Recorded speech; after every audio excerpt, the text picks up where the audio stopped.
playing heartthrob Arthur the Fonzarelli on the popular sitcom Happy Days. Or my Uncle Ralph.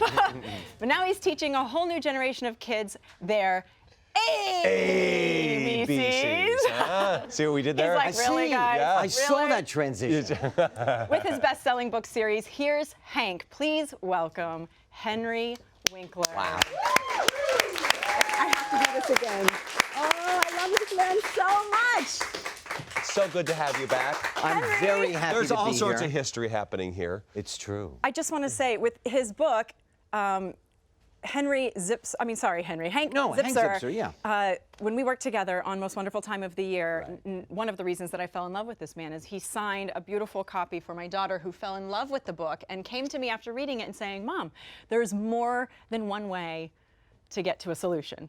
And I remember you saying that and talking about that and your passion for the project because Hank has dyslexia. He does. And that's based on you and your childhood. Yeah, he wants to do well. So my partner, Lynn Oliver, said, you know what, we're going to write prequels. Everybody wants to know what he was like as a younger kid before he was diagnosed with a learning challenge. So we started writing this series. This is the 4th one. And I'm going to brag. Go ahead. On March 1st, he will be, on the New York Times bestseller list. No way. That's amazing. Congratulations. Henry, tell us about your childhood, because this is all coming from a very personal place. My childhood is in the covers of these books. I grew up thinking I was stupid. I took geometry, same course, for 4 years. Regular school, summer school, regular school, summer school. And here it is. Didn't pass. I got a D- in the summer school of my senior year. Did not graduate with my class. Got my diploma in the mail. Till this day, in 2015, not one human being has ever said hypotenuse to me. What were they thinking? What did I go through that for? For what? He wants to know. Hypotenuse. You know, we have to start teaching children how they learn, not what we think they should learn. You know? Yeah. Really. So, and then these are comedies. These are not about, oh, isn't it terrible? He's got a learning challenge. No. These are comedies about a kid who happens not to do well in school. This one is called, here's Hank, Fake Snakes and Weird Wizards. Right? So, Amazon picked this one, by the way, too. Yes, Amazon picked it as the book of the month for February for children 6 to 10. Because, and can I just show you one thing? Yeah. I'm going to show you. All right, the font has never been used in America before. And it was developed by a dad in Holland for his children who had trouble reading. And if you look at it, it's just friendlier to the eye. Absolutely. You know what? Like my eye loves this. I'm not kidding. But hold it still once, because they're going to get a tight shot of that font. Always a comedian, Henry. I'm holding it. As you're holding that, will you tell us the premise behind this book and what? And all right, the premise. About the font. Okay, here we go with we still got the font. Yeah, you can see it. We still got the font. Okay. Fonz has the font. So the premise is he has a sister who's in the 1st grade. Whoa. She is having a 7th birthday. She wants the reptile show at her birthday because everybody has a princess birthday.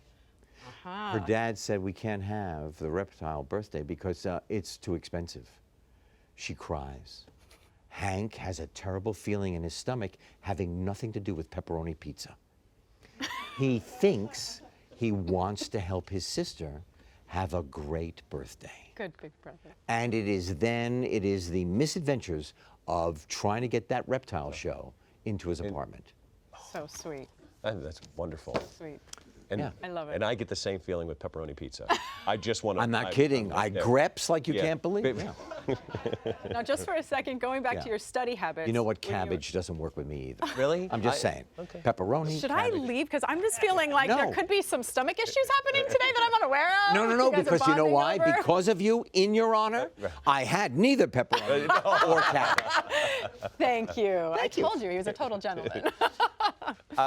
You were going I to just ask wanted about to ask you about your habits. study habits because I heard that your parents had a very unique way of finding out if you'd been studying or not. Okay, so we had one of the first televisions, right? And it was an Olympic or Olympia or something like that. And it came in a big wooden case, and it had a radio and a record player.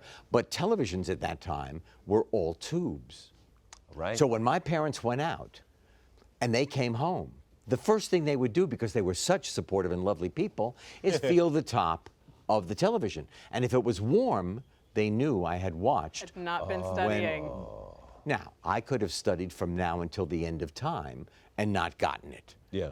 So I had to be very, very careful in turning off the television just in time to let it cool down, so that when they walked in the apartment without taking off their coats, they would go right and then go, see, See, your dyslexia had nothing to do with that. You're street smart. You knew was- exactly how to play the parents. and you know what?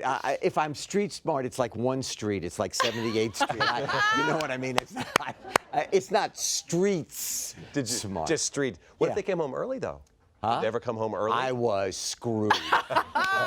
Grounded for months. I was grounded. I did not see the moon during my junior year. Oh, no. Yeah, they thought, oh, if you sit at your desk long enough, you will get this.